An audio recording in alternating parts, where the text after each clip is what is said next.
Hey ពួកយើងមកមើលសភាពចុងខែរបស់ខ្ញុំ Let's go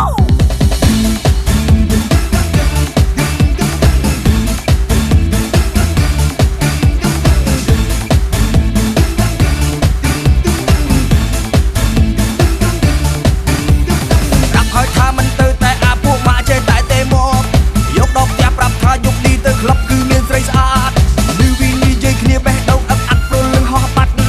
កាត់ចិត្តមិនបានដាក់ទៅឲ្យអស់ប្រាក់ខែជឿទាំងបើថ្ងៃដល់ខែគឺគេជាអ្នកខរបថ្ងៃ15ដល់30ទេគេមិនចូលថ្ងៃដល់ខែគឺគេជាអ្នកខរប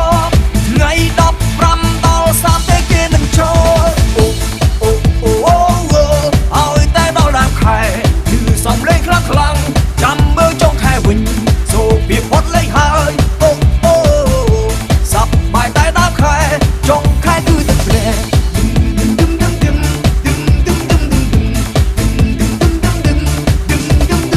ចុងខែឬសូតែ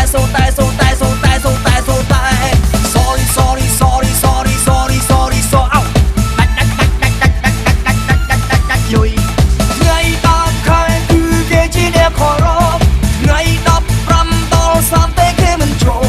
ថ្ងៃដល់ខែគឺគេជាអ្នកខរបថ្ងៃ15ដល់30ទេគេមិនចូលឲ្យតែដល់ដើមខែ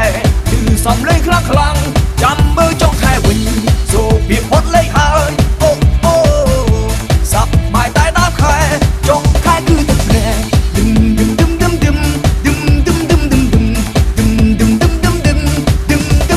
ពេលដើមខែហឺហាហឹកខែអស់ចាពេលដែរដល់ចុងខែខ្ញុំសល់ទឹកភ្នែក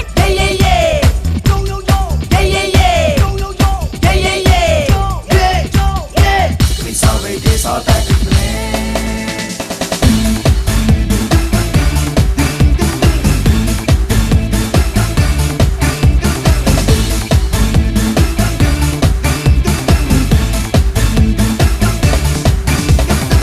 ចុងខែ